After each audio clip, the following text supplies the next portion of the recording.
desde los 7 años hasta los 14. I was in the orphanage in Cuenca from the time I was 7 until I was 14. My younger sister was also there. Today, Maria is working at a girls' orphanage in Quito. She actually makes the paper the girls here use to create incredibly beautiful cards. OSSO sells the cards to help benefit the orphanages in Ecuador.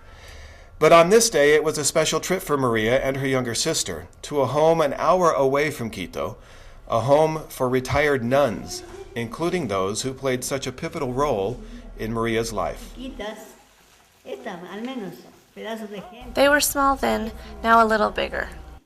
Han sido mi ángel de la guarda. The nuns have been my angels of care and my guides. They counseled me, they taught me, they helped me to continue. And here in this room, the angels are aging. Their wings grow old from so many years of caring for Ecuador's orphan children. These living angels have few visitors. Their solace comes from each other and from the hope that many, like Maria, will turn very difficult childhoods into very bright futures. And there is another angel in Maria's life. Dr. Rex ha sido un ángel. Dr. Rex has been an angel that arrived for me. Para mí, la Fundación OSSO es una gran forma de ayudar a las personas. OSSO Foundation is a great help to so many people and children. Hay mucho que There is so much to be grateful for to OSSO, Yo tengo que agradecer. and especially Dr. Rex. Rex, you meet so many orphans, each is so special to you, but in her interview with me, Maria Fernanda told me that you are her angel. Rex, are you Maria's angel? No. The children in the orphanages are angels. The nuns that work with them are angels. You can't get to know a child well and do anything else but try and help them. No quiero decir jamás que una familia será su. We know that these volunteers cannot substitute for a true family setting, but this human contact helps our children in so many ways. When I talk to each volunteer as they leave, I tell them that the image of these babies will stay in the pupils of their eyes and in the memory of their hearts. And finally, to tell this story, we hold a little round table on life together with strangers, volunteers, who have become best friends, and the impact of orphans on the lives of these OSSO volunteers. How you guys get along so well? So we're just going to be frank and Well, we don't. Okay, we're going to be frank and open here. What's it like living with the same people for 3 months or 4 months or even longer? And you can just butt in and step all over everybody. I don't care. Okay, the thing is you're not just living with them. You're with them 24/7. Like, you can't leave the house without a partner. It's after 7, you have to be with 2 other people. I mean, it's not like you just live with them. You wake up, bam, there they are. You go, and you're with them all day, but...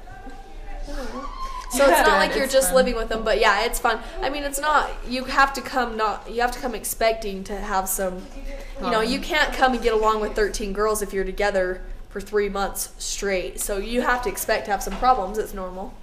Yeah, what I've realized is that it's really hard because it is hard to be here with all these girls, but at the same time, I'm here for the kids, not just the girls. And if I do have problems with the girls, the kids get me through it. Yeah. And I can, I know I'm here for them and not just to be buddy-buddy with every single person. Even though friendships are great, and I'm going to come away from this experience with a ton of friendships, the kids just get me through it. Okay, all I have to say is the sacrifices is not maybe losing your job or missing a semester of school or anything like that. That when you get here, you realize that that's not the sacrifice at all. The real sacrifice is when you have to leave, how bittersweet it is when you come to love these kids so much and you have to leave them. It's not even, you get here and you're just like, who cares about work and school? I mean, yeah, it's important, but it's not even, I mean, it was hard. It's hard to make the decision, but once you get here, it's just, you realize that that's not even the sacrifice. The sacrifice is getting so close and giving yourself to these children for so long and then having to leave.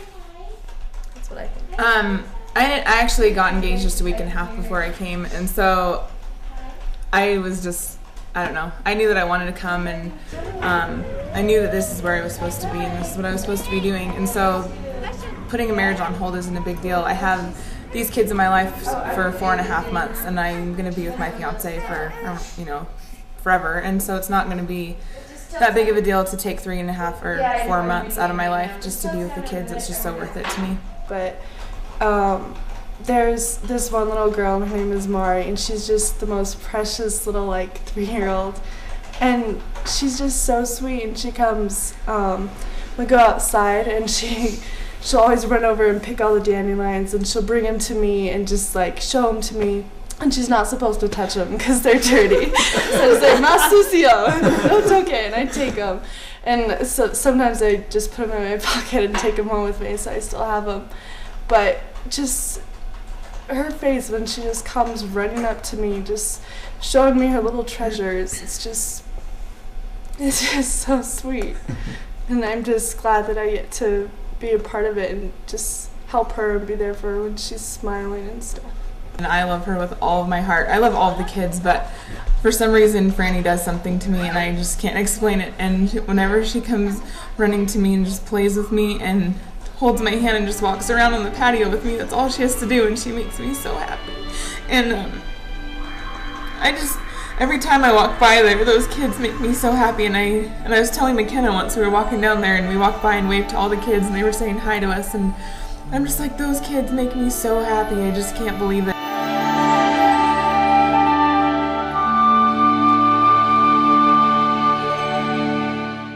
You might call this story From Idaho to Ecuador with Love. Thank you, Doug, and thank you, Dr. and Mrs. Rex Head, for sharing your story. You know, OSSO is always looking for volunteers in Quito and Cuenca, but if you can't travel, there are other ways you can help. Log on to